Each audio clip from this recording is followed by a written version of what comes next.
जी का ध्यान किया और अगस्त जी के ध्यान में पहुंचे। अगस्त जी ने कहा बोले क्या किया है प्रभु? बोले ऐसा कीजिए, आपका जो निमंत्रण हमारे घर पर है, आप यहाँ पर पधारे। अगस्त महाराज राम जी के द्वार पर आए। राम जी ने और श्री जानकी जी ने उनका बड़ा स्वागत किया, सम्मान किया। आइए महाराज। जानकी जी ने कहा बोले महाराज मैं आपके लिए भोजन बनाती हूँ, आप यहीं पर विराजमान हो। एक आसन बिछा दिया और महाराज जी को विराजमान कर दिया। अब तो जानकी जी भोजन बना करके लाई और भोजन की थाली जैसे ही सामने आई तो राम जी ने टेढ़ी निगाह से कह दिया बोले आज आप अपना असली रूप दिखा देना, क्योंकि इनको बड़ा घमंड है कि जो भी ब्राह्मण आता है थोड़ा खाने के बाद में और चला जाता है। इसलिए आप ऐसा करो कि आज अपना असली रूप दिखा देना। अगस्त मुनि ने कहा बोले ठीक है प्रभु। आज भोजन की थाली आई, थाली में बीच में पूरी रखी हुई है और कम से कम 50 कटोरियां हैं जिनमें तरह तरह के व्यंजन हैं।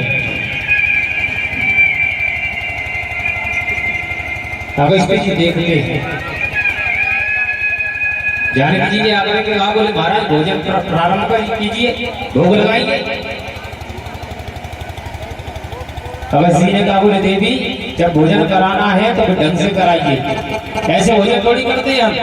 एक बात बताओ, ये जो कटोरी है इनको मैं अपने मुख में डालूं या कान में डालूं बताओ?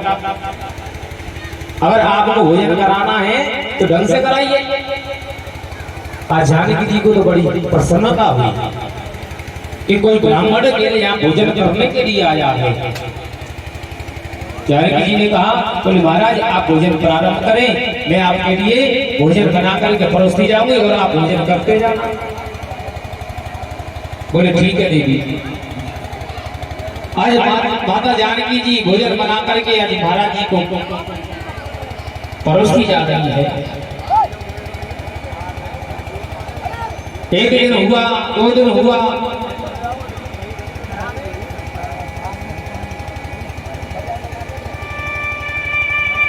लेकिन जानकी जी कहती है कि ये कैसा ब्राह्मण है और इनका जो भोजन है वो चलता ही जा रहा है। जानकी जी आई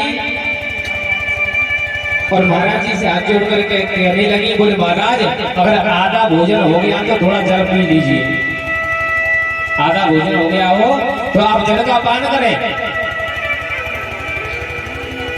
अगस्त जी ने कहा बोले देवी इसकी चिंता आप मत करो, तो आधा भोजन हो जाएगा तो हम जल स्वयं पी लेंगे, इसकी चिंता तो मत करो।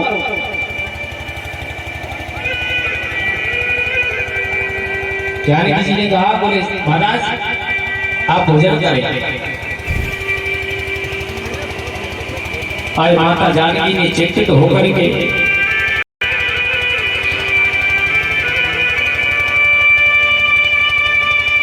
और नदी को बुलाया, रिद्धि सिद्धि को बुलाया, साथ में ही गणपति जी को बुलाया और बुला करके कहा बोले ऐसा है कुछ भी हो जाए लेकिन संत महाराज द्वार से भूखे नहीं जाने चाहिए। महाराज जी का भोजन चल रहा है और महाराज भूखे नहीं उठने चाहिए यहाँ से।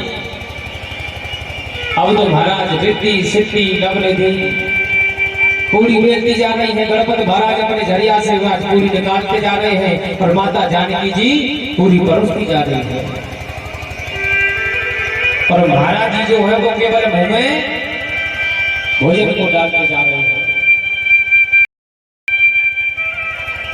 3 रात्रि हो गई लेकिन महात्मा जी का तो अखंड भोजन चलता जा रहा है।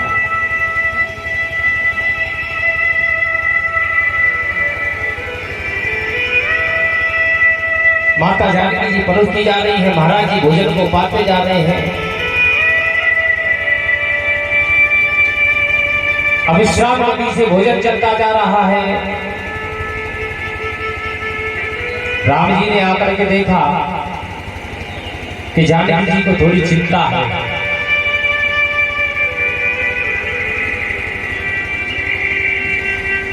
तो जानकी जी से कहने लगे, बोले देवी अब आप भोजन कराइए महाराज जी को, आप भोजन कराइए। रोज रोज कहती थी मुझसे कि महाराज ऐसा कोई ब्राह्मण लेकर के आइए जो कि भोजन कर सके, अब भोजन कराइए।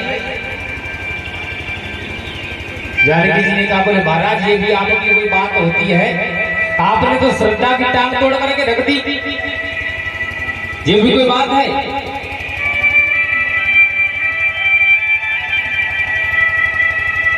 कहते सुनता हूं 17 दिन हो गए और 17 दिनों तक भोजन चलता रहा, लेकिन उनका भोजन आना भी नहीं हुआ, डकार टकराई आई उनको। और जब 18वां दिन चल रहा था तो राम जी आज रसोई घर के द्वार पर आए, और राम जी जब आए तो अगस्त्य जी ने टेढ़ी निगाह से देखा और इशारा किया, बोले महाराज बस जा और आगे चले। राम जी ने कहा, बोले ऐसा है अब आप यहीं पर इसको विराम कीजिए।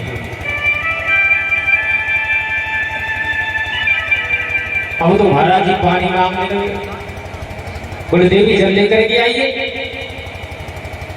जानकी जी हाथ जोड़कर खड़ी हो गई, बोले महाराज जल की व्यवस्था बिल्कुल नहीं हो पाई, इसलिए आपसे निवेदन है। क्यों? क्योंकि एक आध घड़े से काम चलने वाला तो है नहीं, आप यदि तो टैंकर के टैंकर खाली कर दिए जाए तो भी कुछ नहीं होगा। अवश्य में वही है श्रोता जो 3 सांसों में समुद्र को पी गए थे। बोले महाराज थोड़े से जल से काम चलने वाला नहीं है, इसलिए आप ऐसा करें।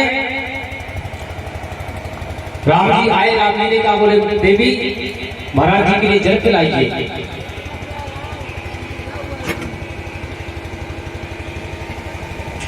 जानकी जी ने कहा, बोले जल की व्यवस्था पर नहीं हो पा रही है। अगस्त्य मुनि ने कहा, बोले देवी पानी भी जब पीते हैं तो ढंग से पीते हैं, ऐसे थोड़ी पीते हैं, 2-4 जगह में एक बार पीते हैं।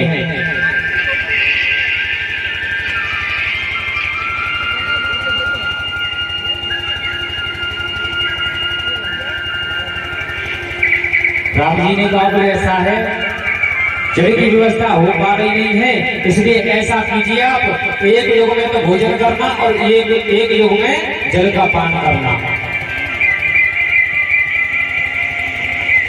आगे जो द्वापर युग आ रहा है, द्वापर युग में मैं गृहराज को उठाऊंगा और क्रोध में आकर के इंद्र जितनी भी वृष्टि करेगा, जितनी भी वर्षा करेगा, उस जल का आप पान करना।